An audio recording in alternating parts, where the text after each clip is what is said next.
Ramirez.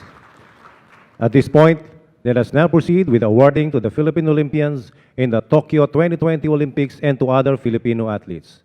May we respectfully request President Rodrigo Roa Duterte to lead the awarding, assisted by Executive Secretary Salvador Medildea, Chairman Butch Ramirez, and Philippine Olympic Committee President Representative Abraham Bambol Tolentino, and of course, Senator Bongo.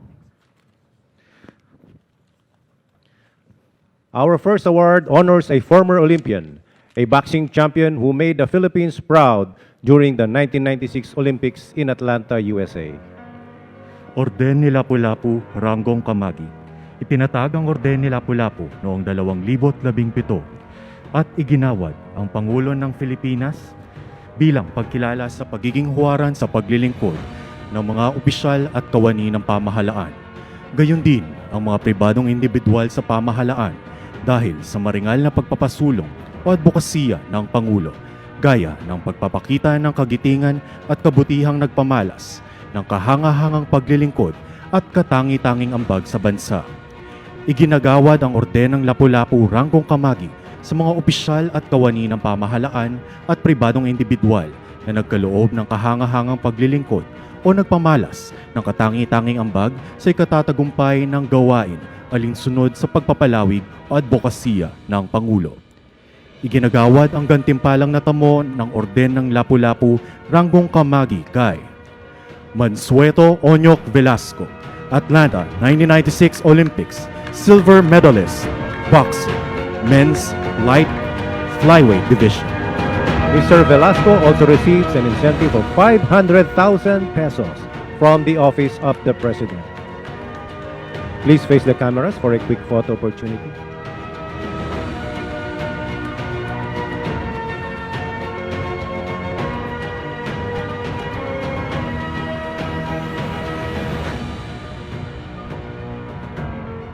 Let us please face the cameras for a quick photo opportunity.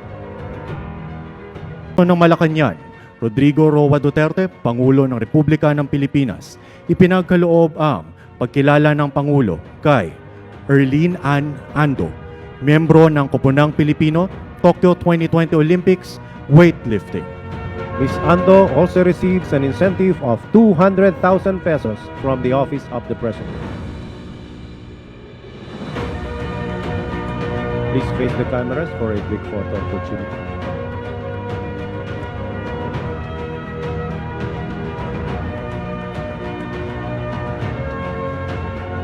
Thank you, Ms. Ando. We are pleased to announce that the Olympians who could not be physically present today shall also receive a presidential citation and a 200,000 peso incentive from the Office of the President. At this juncture, we shall proceed with the awarding of our Tokyo 2020 Olympic medalists. May we invite National Housing Authority General Manager Mr. Marcelino Escalada Jr. to join in the presentation of awards. Orden ni Lapu-Lapu Ranggong Kamagi. Itinatag ang Orden ni Lapu-Lapu noong 2017 at iginawad ng Pangulo ng Pilipinas bilang pagkilala sa pagiging huwaran sa paglilingkod ng mga opisyal at kawani ng pamahalaan. Gayon din ang mga pribadong individual sa pamahalaan dahil sa maringal na pagpapasulong o advokasya ng Pangulo, gaya ng pagpapakita ng kagitingan at kabutihang nagpamalas ng kahangahangang paglilingkod at katangi-tanging ambag sa bansa. Iginawad ang Orden ng Lapu-Lapu Ranggong Kamagi sa mga opisyal at kawani ng pamahalaan at pribadong individual na nagkaloob ng kahangahangang paglilingkod o nagpamalas ng katangi-tanging ambag sa ikatatagumpay ng gawain alinsunod sa pagpapalawig o advokasya ng Pangulo. Iginagawad ang gantimpalang natamo ng Orden ng Lapu-Lapu Ranggong Kamagi kay Yumir Felix de los Santos Marcial, Tokyo 2020 Olympics, bronze medalist, boxing, men's middleweight division. Mr. Marcial also receives 2 million pesos from the Philippine Sports Commission, a certificate of turnover of housing unit from the National Housing Authority, and an incentive of 1 million pesos from the Office of the President. Please face the cameras for a quick photo opportunity.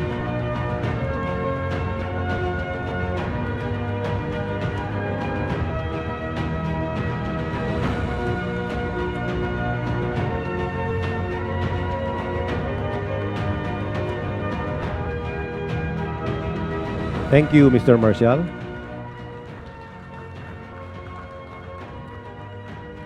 Iginagawad ang gantimpalang natamo ng Orden ng Lapu-Lapu, Ranggong Kamagi kay Nesty Alcaide Petesio, Tokyo 2020 Olympics, silver medalist, boxing, women's featherweight division. Ms. Petesio also receives 5 million pesos from the PSC, a certificate of turnover of housing unit from the National Housing Authority, and an incentive of 2 million pesos from the Office of the President.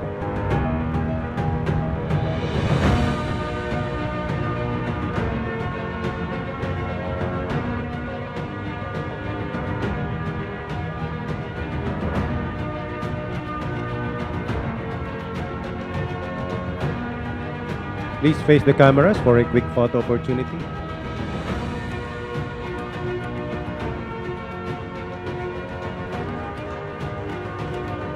Thank you, Ms. Petesio.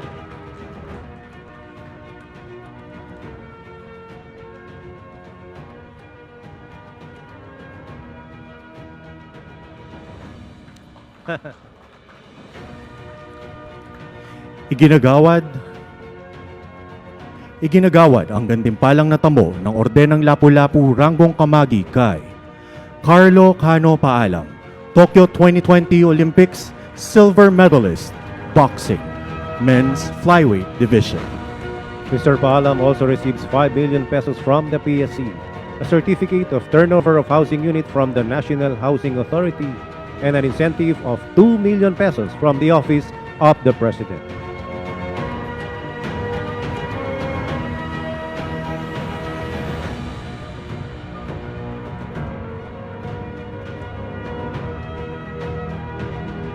Please face the cameras for a quick photo opportunity.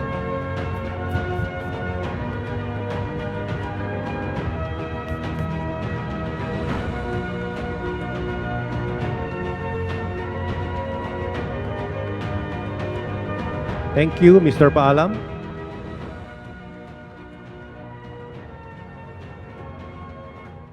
And finally, ladies and gentlemen, we honor the athlete who has won the Philippines' first Olympic gold medal, Miss Heidelin F. Diaz. May we call the Chief of Presidential Protocol and Presidential Assistant on Foreign Affairs, Undersecretary Robert E. A. Borge, to read the presidential citation.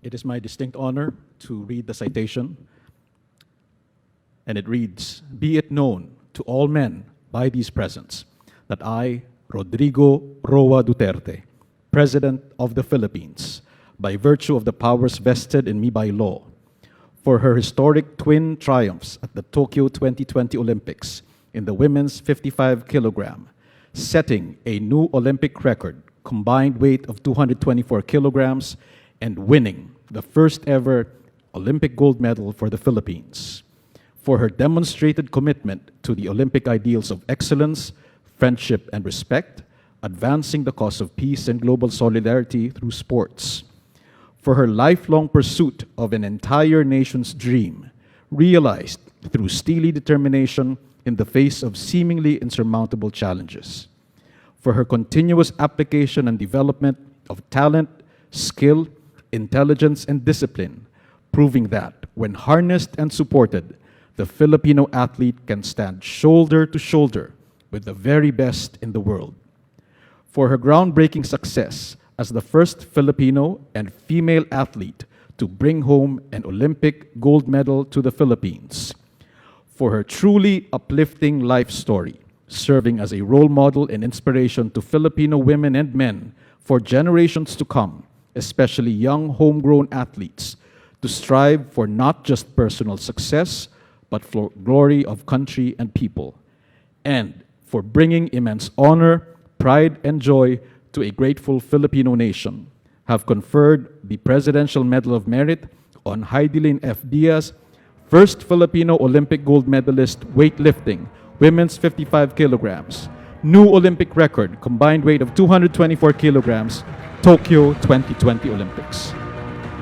Ms. Diaz also receives 10 million pesos, an additional 5 million pesos for breaking the Olympic record from PSC and PAGCOR, a certificate of turnover of housing unit from the National Housing Authority, and an incentive of 3 million pesos from the Office of the President.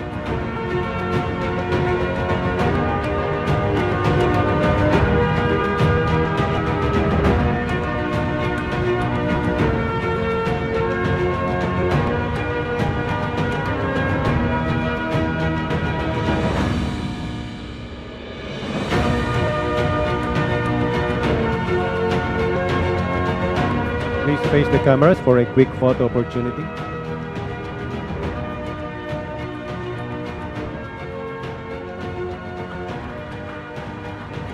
Thank you, Ms. Diaz. And thank you, Mr. President, and congratulations to our athletes. We may now... Okay.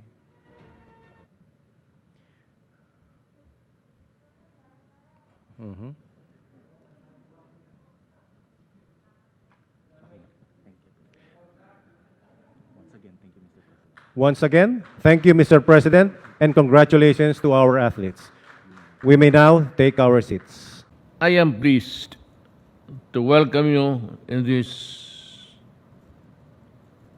humble office of mine, the pride of the Philippines, our Philippine Olympians in the recently concluded Tokyo 2020 Olympics and other Filipino athletes.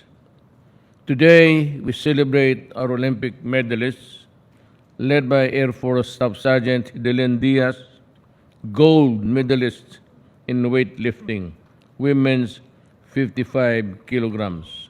Our country's very first gold medal in Olympics history.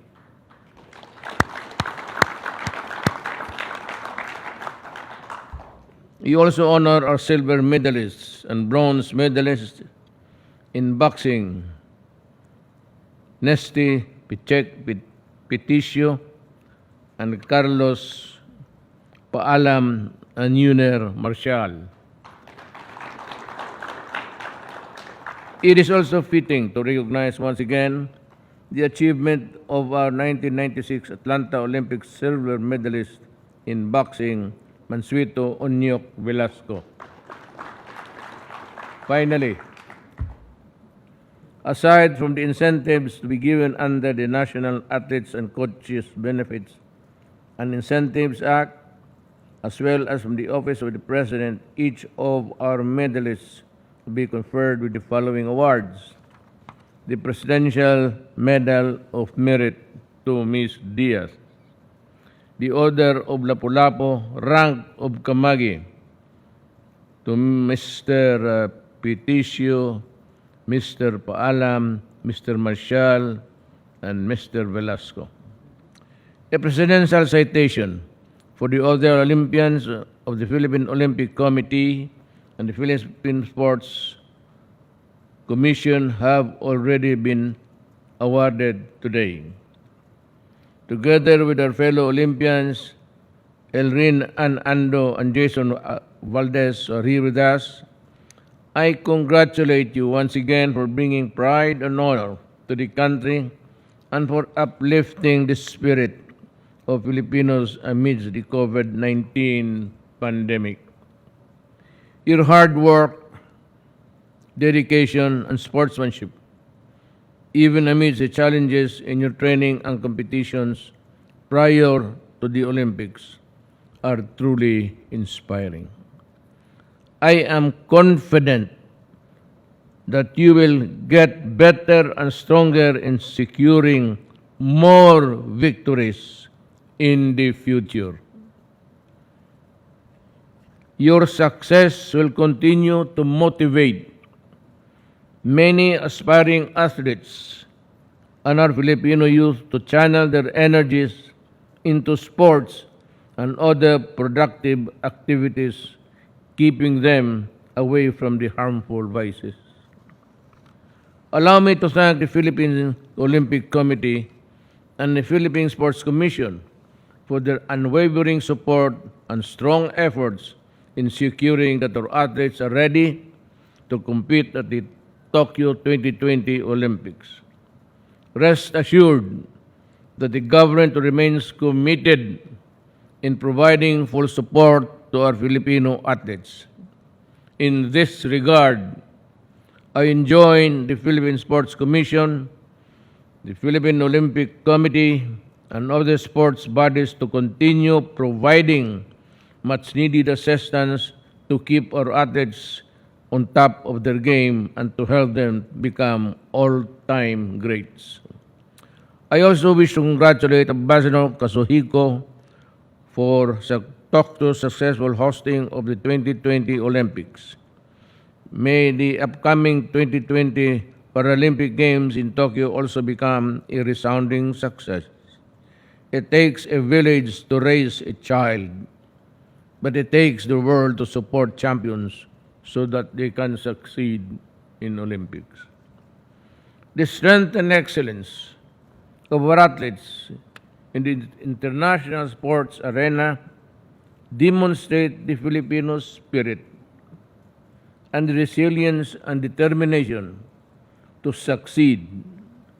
Our Tokyo 2020 medalists and Olympians truly embody our greatness as a people and as a nation.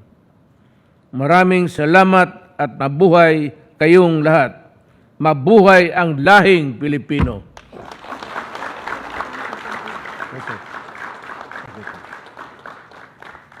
Well, I'm sorry, I apologize, but there are 2 pages for acknowledgements. The National Housing Authority General Manager Marcelito Escalada Jr. is here. Yung magbigay ng lupa at bahay, ikaw ba yon? Yaman ka. Lupa at bahay lang. Ano kaya ang mapanaluhan natin? Tayo ang mag-compete. Hindi nga makatindig dito sa... You know, I never really recovered from that bad spill sa sa motor. Hindi na bumalik yung ko. So I could not be an athlete anymore. I could only be a spectator and maybe as a Filipino cheer and shout for your victory. Our proud Olympians, athletes, and coaches, hindi na kailangan. Other invited guests. Meron dito. Ladies and gentlemen. Yun lang po. At mabuhay kayong lahat. Thank you, Mr. President.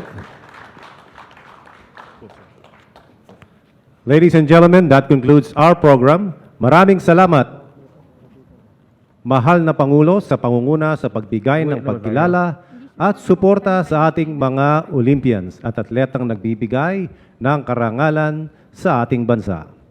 Once again, ladies and gentlemen, President Rodrigo Roa Duterte. Buhay kayong lahat.